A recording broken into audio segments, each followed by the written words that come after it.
Manx Radio Podcasts, powered by Shaw. Well, welcome to another Countryside on Manx Radio with Kirri Simon and myself, Simon Clark.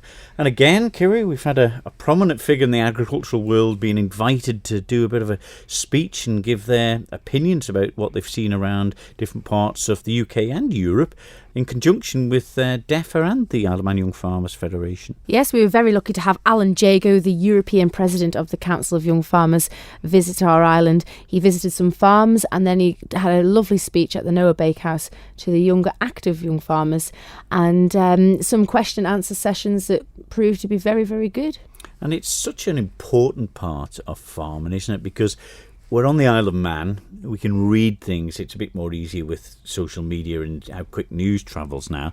But to get farmers who have seen it, tried it, had that experience and knowing what might work, might not work, and not to tell you exactly what to do, but maybe just help you in the right direction, is so vital here, isn't it? It really is, and he's been all around Europe, and the guidance in the right direction is all we need sometimes, and especially when we're off on our own and on the little island, it's good to have these people come in and just cast a bit of positivity, which is needed at the minute in agriculture. Yes, it is. And positivity is something that the Forestry Division of DEFA are putting forward as well, with a new initiative called See It, Snap It and Send It, which I thought was if you see a twig that's got Dutch Elm Disease, you snap it off and send it into them. But this certainly isn't the case, as Andrew Igeer from the forestry side of DEFA tells me. And also I spoke to Jimmy Lee, who is the Dutch Elm Disease coordinator on the Isle of Man, who tells me about this initiative. And of course we talk about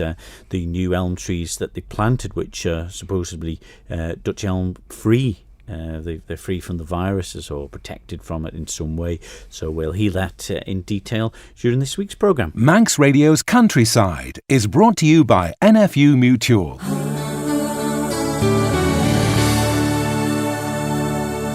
First, Kirri, have you heard the slogan, See It, Snap It, Send It? I have. I've just seen it in an email recently. Very important. Well, it is. It's related to Dutch Elm Disease on the island.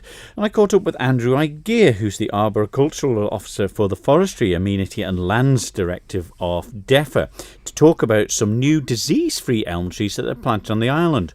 But first of all, I wanted to get the latest news on how Dutch elm disease is affecting the island. And this, I spoke to Jimmy Lee. You have the forest trees, which are basically the plantations that have been all planted up in the 40s, 50s and the likes of that, and they're full of larch, spruce and pine. But for our hardwood population, the elm makes up a quarter of the hardwood species that we have. Your three main species for hardwoods are ash, elm and sycamore. And the other quarter is made up for your oaks, beeches and everything else like that. The Dutch Elm Disease, it's caused a lot of problems around the world. Have we been lucky in the past? We've been lucky in the past because the main disease, or the aggressive strain of Dutch Elm Disease, didn't get into the island until 1992. And since then we've felled less than 2,000 diseased trees. So we're trying to run a control program still, so we actually keep the elms and we have that variety of hardwood species throughout the island all the time. Can I ask who was responsible for getting it here? Or what? Possibly, we think it's come in on either firewood or pallet wood. And it's basically what's happened is there's a piece of timber come in with a diseased piece of timber, and the elm bark beetle, which are native to the island, fed on this timber, and basically the disease has spread from that point. The disease itself then, you said it originates, is it a fungus thing, is it? It's a microscopic fungus that affects the actual reproductive part. To put it simply, it stops the actual tree from bringing the water up to the leaf. And it affects that. That's why it looks like the tree is starting to suffer from drought, but only in parts of it. Whereas if it was drought, it'd cover the whole tree. To start with, it only comes in one part of the tree. The fungus is the main thing, and it's a bit of a misnomer calling it Dutch Elm Disease, even though we do have the Dutch elm species on the island and the wych elm species, which are the two main species of elm.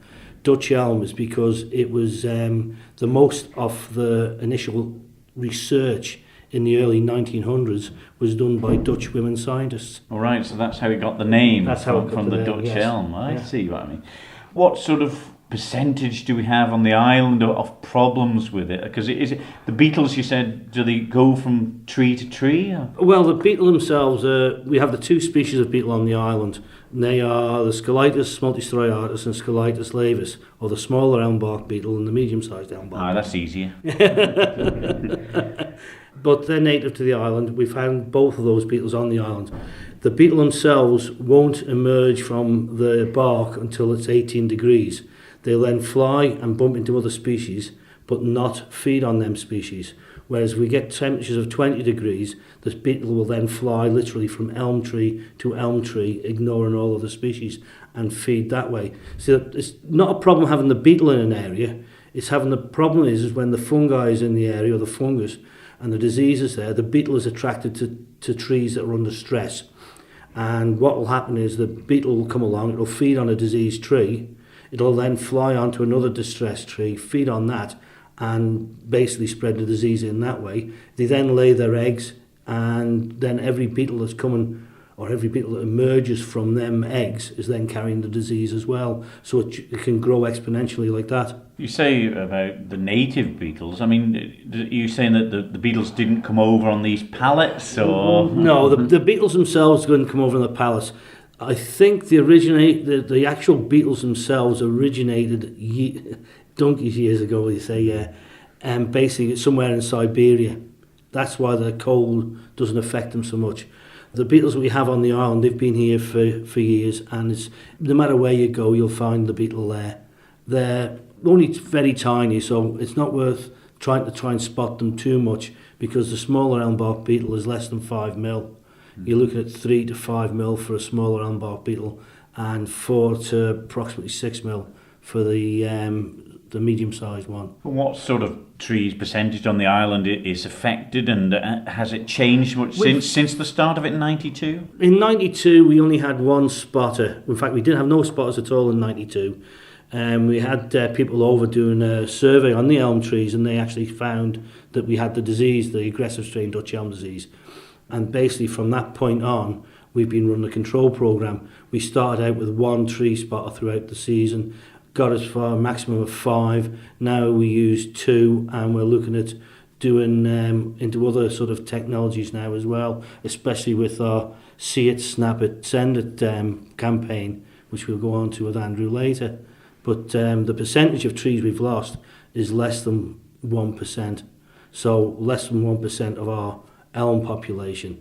But when you look at the tree cover for the island, for the whole of the Isle of Man, you're looking at less than 6% tree cover, and that's hardwood species. So all in all, we're doing a reasonable job of keeping it under control, because it could easily get far worse. Yeah, it could easily get far worse. If we didn't do the best of what we're doing now, basically we could end up with no elm in the future.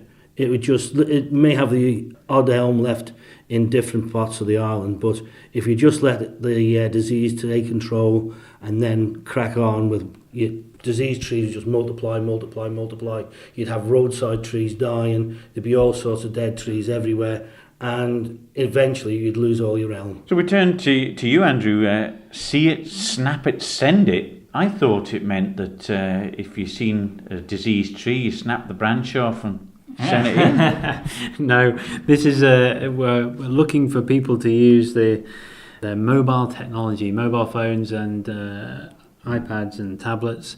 Most people have these sorts of devices now on them when they're out and about in the countryside. And people do like to get out and about. You know, we've got mountain bikers, horse riders, walkers, and they're all out there in the countryside where our elm population is. It's really important that we find all of the diseased trees so that they can be dealt with, and in that way we can stop the disease spreading from one tree to the next. Elm trees, I mean, I know trees, and most of them are green, but I find it difficult to, I suppose, decipher which breed of tree is which. I mean, can people get help with that? Yeah, it is available on our leaflets. We've got a new leaflet and poster coming out this year. If you go to the government website, you can get a copy of that. But I can try and describe it to you, but it's probably easier looking at the picture. So in most cases... Can they be anywhere on the island? Elms, yeah, they can be anywhere and distributed right from in the south to the north, yeah. So we're looking for a leaf that is sort of, say, 10 centimetres long in most cases. They have got a short leaf stalk, and they're quite distinct from other trees because they are unequal at the bottom. So one side of the leaf sticks down the leaf stalk more than the other. And they're quite rough to the touch and are coarsely toothed. The bark varies a little bit, but on mature elm trees it will be ridged and greyish to brown. Like I say, it's easier to see a picture than it is to describe it. Yeah, we'll give you details of that at the end. But in particular, you're asking, I suppose, for help for the public because, as you rightly said, a lot of people like to get out in the forest and around the countryside now, and this is something that they can do to help as well as walking. Is it the disease that you're hoping they'll spot? Yeah, we're hoping that people will spot diseased trees, and you can do that by looking for unseasonal wilting and yellowing of leaves. So this is in the summertime when you wouldn't expect to see yellow leaves. It can be quite distinct. You might see retention of dead leaves on the branches and branches that are completely bare of leaves.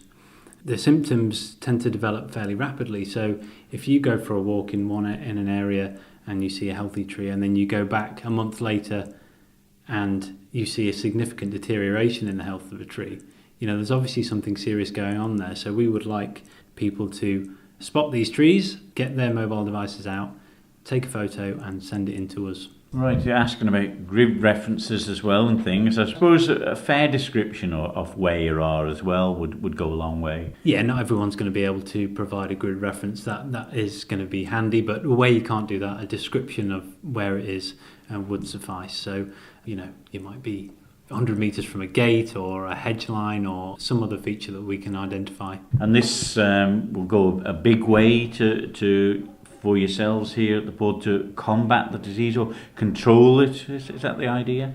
We've got limited resources to commit to employing seasonal workers to spot Dutch Elm Disease. So the more the public can help us out, the better. You're introducing new elm trees to the Isle of Man. Are they going to be at risk? Yeah, we are. The other side to this story is the planting that we are doing this year. We are introducing 12 disease-resistant elms to the island. Disease-resistant ones. So these are a new sort of breed of the original elm. Yeah, they are a new cultivar of elm tree developed in the USA from crossbreeding between two Asian species of elms. They were first introduced into the UK in 2004 in London, and in that time they've observed them growing and observed some very high resistance to Dutch elm disease. Do we need elm trees on the Isle of Man, or are they just that, I suppose they're such a big part of the island that people don't realise? Yeah, I think people take them for granted a little bit. They're really important in our landscape, and they're important for wildlife as well because they support a very specific set of insects, fungi and lichens. So yeah, they are important. What sort of areas or size or numbers of trees can you plant? Is it an ongoing one? I think at the moment we're only talking small numbers. We're only planting 12 this year, 3 on our own estate and then 9 in other towns and villages. We're working with, like I say, 9 different local authorities. We don't see this as a wide-ranging scheme. These trees aren't going to replace our native ones. It's just a way that we can invest in elm trees in our towns and villages without the risk of them getting diseased or the risk of them spreading disease. So as an Isle of Man taxpayer and out walking, it would be a fantastic idea for me to keep an eye on the trees and report any that are disease, potentially disease, or even if you just suspect it, let the board know. But in the long run, it would save you going to the expense to buying more in and planting them. Yeah, well, I think more importantly, as far as I'm aware, there's no studies that have looked at this, but if we think about the economic value of elm to our island, it's very difficult to put a price on the landscape value of elm trees and the contribution they make to our biodiversity and its value. But if you supposed to be like getting rid of the cushing.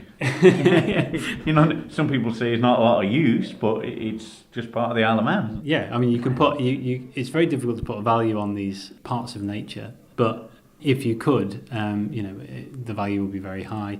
And if you think about it that way, that's probably the best way to think about it logically. Andrew I. Gear there from the forestry side of DEFRA, telling me about the new elm trees that they've planted on the Isle of Man, the disease-free ones.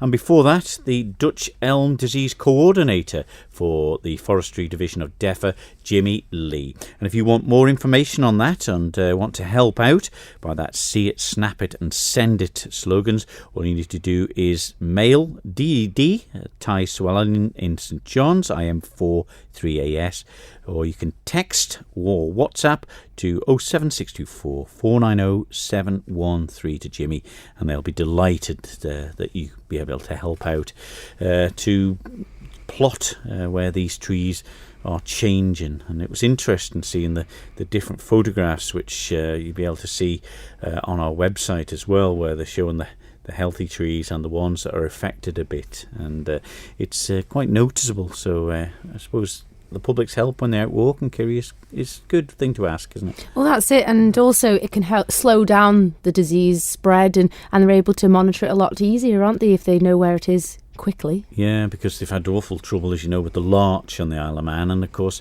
we don't have big forests compared to other places, but I suppose they take up quite a bit of the land mass on the island, and we just want to keep the trees, and particularly the elm trees, when you see them in full flow sort of thing, because I don't know that much about trees, but when I was looking at them and they were showing me some outside there, they were just nice with the broadleaf ones instead of the little narrow ones that are in the forest generally. No, it's really lovely to see, and our countryside is very beautiful, so it'd be a shame to spoil it if we don't get on top of these things.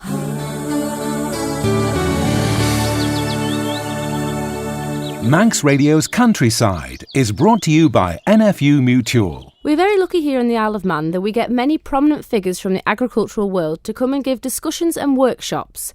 Last week we had Alan Jago from the European Council of Young Farmers to talk about present issues in farming. I caught up with him after his very interesting speech at the Noah Bakehouse. We're Dairy and Arable Farms. We're in a family farm partnership, which has allowed me and my younger brother to come in a partnership with my father. And yeah, it is a formal partnership. However, we see similar informal arrangements here in the Isle of Man. What our partnership does at home is actually just put some stability on it, gives us responsibility, and also allows people to actually, plan for the future, which is very important. Because you've set up land mobility for succession. A lot of older farmers don't like talking about succession, but this has seemed to have worked with land mobility. Yeah, it really has, Kirri. It's a new product, a new idea. It's set up 3 years ago. We identified that there were a lot of older farmers in Ireland with no successors. We know anecdotally there has been a lot of young farmers wanting to come into farming but with no land. So literally we set up the service as a matchmaking service to pair older farmers with land with younger farmers with no land in a range of combinations. That could be partnerships, share farming, long-term leasing or contract rearing. A lot of options that could actually allow older farmers to step back with dignity and allow younger farmers into the business while keeping the name of the farm in the family name. And you also see education as vital for these young farmers. Yeah, education is key, because if young farmers aren't educated to the highest of standards, if they haven't got the skills that they need to run these farms, to manage these farms, whether that's to grow the grass or grow the crops or to calve the cows, then how are they actually going to go to the bank looking for business plans or with business plans to invest in those farms in the future? So education and skills is a big requirement. I would also say that continuous education skills are very important. We've identified that as a way of actually young farmers upskilling themselves in the coming years. When you go to college, when you go to university, you want to get out as fast as possible. Come home to the family farm as fast as possible. However, in 4, 5, 6, 10 years when you finish college, you might say that, well, okay, I might need some skills in finance or people management skills or in grass measuring or grass budgeting. Whatever the case may be, you don't know what you need until the time, but that these skills and education should be made available to those farmers at whatever stage you want. If you're a solicitor, if you're a doctor, at every stage during the year, you have to upskill yourself. Why should that be the case of farmers? Farming is not just any other occupation. We're food producers. We produce food for consumers 3 times a day, every day. And that's what we need to do. We should be very proud of what we do. And with you being president, you've travelled many countries across Europe, and you've seen some of these policies work really, really well in 2 countries in particular. Yeah, I suppose over the last 6 years, having been involved in SAGA, I've gone to every single EU member state. Sometimes it's only from the airport to the hotel and back again, but I've been in every single member state. But yeah, 2 countries in particular stand out for actually their support to young farmers, that being Austria and Finland. I think the policies that they have put in place are young farmer proofed. That being that every single policy put in place by the government, by the ministry, are actually put in place with young farmers in mind. And this is something that is really critical. The young farmers are at the heart and centre of everything that the government does, which is so important for the future. And do you think that would work here on our Isle of Man? I certainly do, because a country is a country, no matter how big or small you are. We see in Malta, for example, where the size is similar enough to here in Isle of Man, where they're doing similar things to help their farmers, where the ministry is actually working with the young farmers on the ground and working with the senior farmers to try to actually help export and sell the country that is Malta to the wider public. So why can't Isle of Man do what they're doing? I said it tonight, you really have a fantastic asset here in Isle of Man. And sometimes, you need to actually come and see these things yourself to believe them. And also I would say that as Isle of Man farmers, young farmers, you need to go outside of Isle of Man to see what we're doing or what you're doing here in Isle of Man. Because, trust me, no one is doing better than what you're doing it here. But do you think Brexit will affect us? I think Brexit will affect everyone. Coming from an Irish perspective, it will have a huge impact on us. Obviously, we have a land border. However, we're selling over 40% of everything we produce into the United Kingdom. It's going to have a huge impact on everybody. There is going to be a reduced budget at EU level. But what kind of trade sanctions are going to happen between the United Kingdom and Europe? Nobody knows. We have a long way to go in negotiations when Article 50 is pressed. But, who knows at this stage? But it is going to be worrying times for the future. And you said it earlier in your speech tonight, it'll be based more on environmental policies, possibly more towards the active farmer. Yeah, I think policies are moving away from supporting every farmer, regardless of age, to be more targeted, more measured in their approach. Environmental measures, positive environmental measures, can actually do something for the environment, are going to come in more and more. And actually supporting those who are actually farming the land, those active farmers, as we mentioned. There are too many armchair farmers, too many sofa farmers getting too much of the support. We need the support to go to the right people. We need to go to those young farmers who are actually driving things forward, who are doing their level best to actually stay in business. And we all know of young farmers who are under so much financial pressure. And even the littlest of support can be a big help to these guys. So you need to support young farmers. You say that advice and knowledge transfer is absolutely vital too.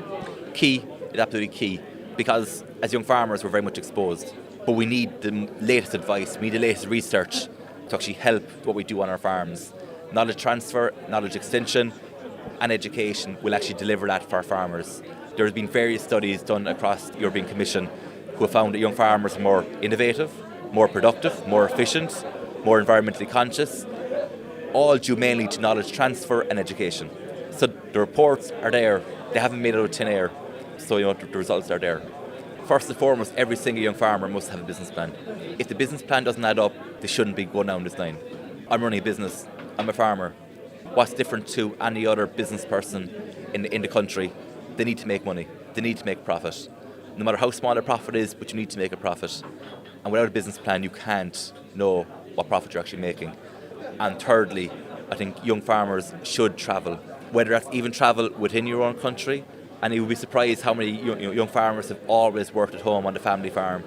On our farm at home in Ireland, we take students from our ag college. And it's an amazing amount of young farmers come in and say, well, Dad says this and Dad says that. And Dad can be great, Dad is fantastic, but you need to see how other things are done. Dad isn't always right. He's right some of the times, but maybe not all the time. And that's where young farmers have to get out there and see how the world works, see things done in a different way.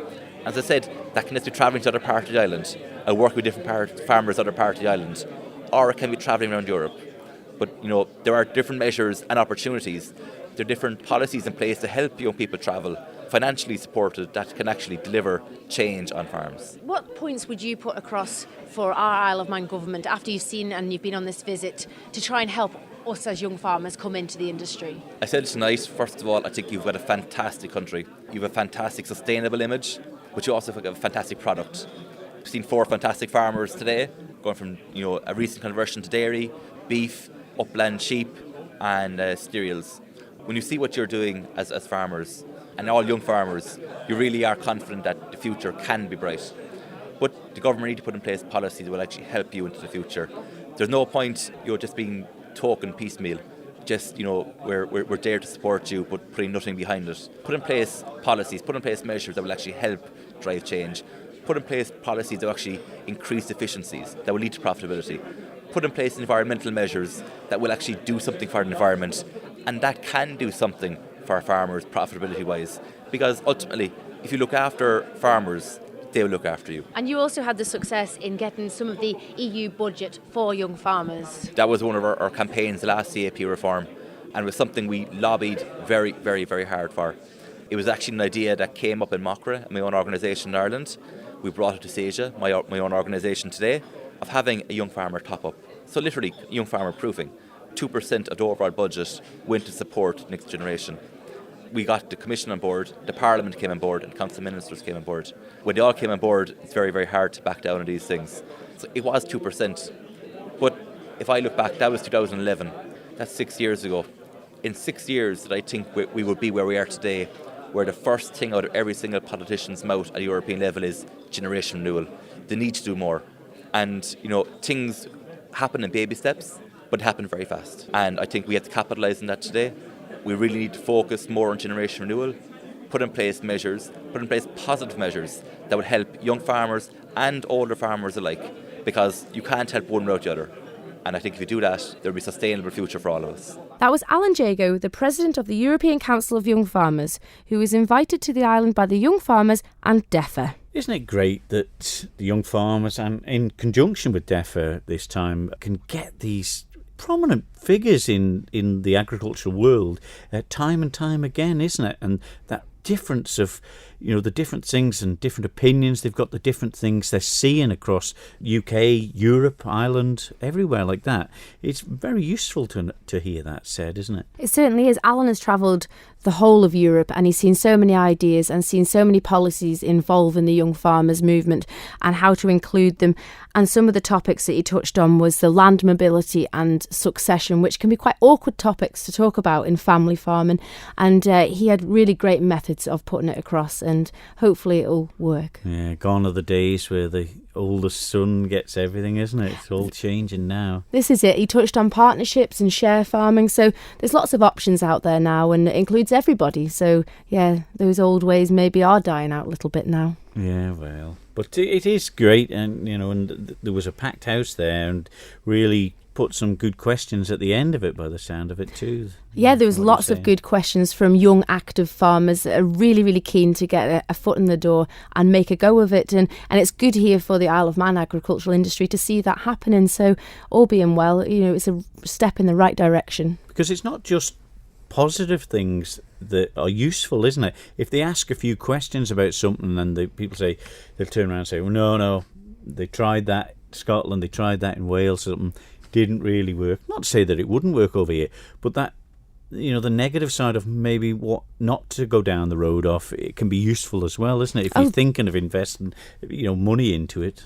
Oh, definitely. Guidance and direction is absolutely essential, and seeing methods that have worked. He was very, very positive, and things that didn't work as well. But he kept it very positive on the night, and I think that's kind of what we need here on the island is positivity and going forward. Manx Radio's Countryside is brought to you by NFU Mutual. Well, there we are. Dutch Elm Disease covered and new elm trees planted as well. And it's funny when you don't know much about trees, Kirri, and you see the pictures of the elm trees, you think, oh yeah, that's how an elm tree looks like. Yeah, it's compared to the normal sort of forest ones. And it's great that they're taking this initiative to get these disease-free ones that are protected from that can, be immune to the beetle stuff, as well, that spreads it. And also Jimmy Lee, they're talking about, how you can sort of walking around the countryside.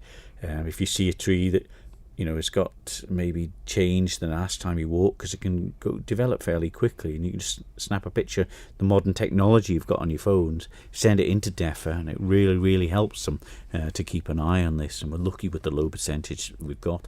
And of course, great to see Alan there over as well doing a talk to the island, wasn't it? Yeah, it's really good to have these speakers come to the island, and just their guidance alone is certainly a great help. But some of his topics, Brexit, succession farming and land mobility, they're new things to us. So it is really important that we get the knowledge across.